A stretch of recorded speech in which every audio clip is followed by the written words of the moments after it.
मैं जगत प्रकाश नड्डा ईश्वर की शपथ लेता हूं कि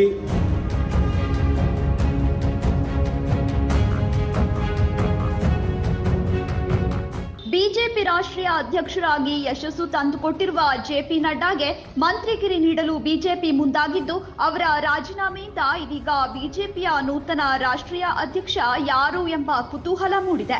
3ನೇ ಅವಧಿಯ ಪ್ರಮಾಣ ವಚನ ಸ್ವೀಕಾರ ಸಮಾರಂಭದ ನಂತರ ಬಿಜೆಪಿ ರಾಷ್ಟ್ರೀಯ ಅಧ್ಯಕ್ಷ ಜೆಪಿ ನಡ್ಡಾ ಅವರನ್ನ ಸಂಪುಟಕ್ಕೆ ಸೇರ್ಪಡೆಗೊಳಿಸಲಾಗಿದೆ.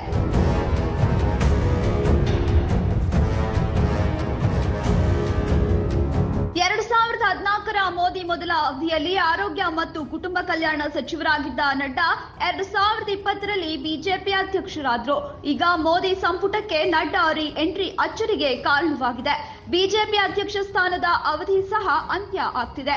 ಮೊನ್ನೆವರೆಗೆ ಶಿವರಾಜ್ ಚೌಹಾಣ್ ಹೆಸರು ಕೇಳಿ ಬರ್ತಿದ್ದು, ಈಗ ಅವರು ಸಹ ಮೋದಿ ಸಂಪುಟ ಸೇರಿದ್ದು, ಹೀಗಾಗಿ ನೂತನ ಸಾರಥಿ ಯಾರು ಅನ್ನೋ ಚರ್ಚೆ ಶುರುವಾಗಿದೆ.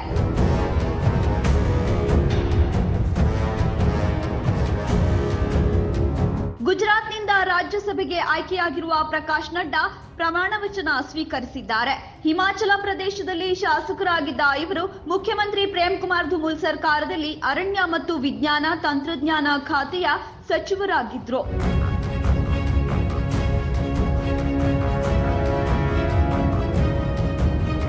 ನಡ್ಡಾ ಅವರು 2020ರ ಜನವರಿಯಲ್ಲಿ ಪಕ್ಷದ ಅಧ್ಯಕ್ಷರಾಗುವ ಮೂಲಕ ಅಮಿತ್ ಶಾ ಅವರನ್ನ ಬದಲಾಯಿಸಲಾಗಿತ್ತು.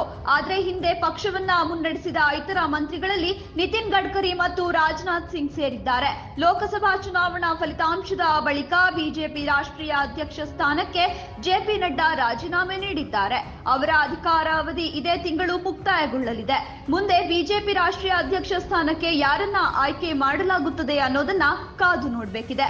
ಬಿಜೆಪಿ ನಿಯಮದ ಪ್ರಕಾರ ಪಕ್ಷದ ಅಧ್ಯಕ್ಷ ಸ್ಥಾನ ಮತ್ತು ಮಂತ್ರಿಗಿರಿ ಎರಡನ್ನ ಒಬ್ಬರೇ ನಿರ್ವಹಿಸುವಂತಿಲ್ಲ. ಹೀಗಾಗಿ ಈಗ ನಡ್ಡಾ ಮರಳಿ ಸಂಪುಟ ಸೇರಿದ ಹಿನ್ನೆಲೆಯಲ್ಲಿ ಮುಂದಿನ ಬಿಜೆಪಿ ಅಧ್ಯಕ್ಷ ಯಾರು ಅನ್ನುವ ಕುತೂಹಲ ಹೆಚ್ಚಾಗಿದೆ.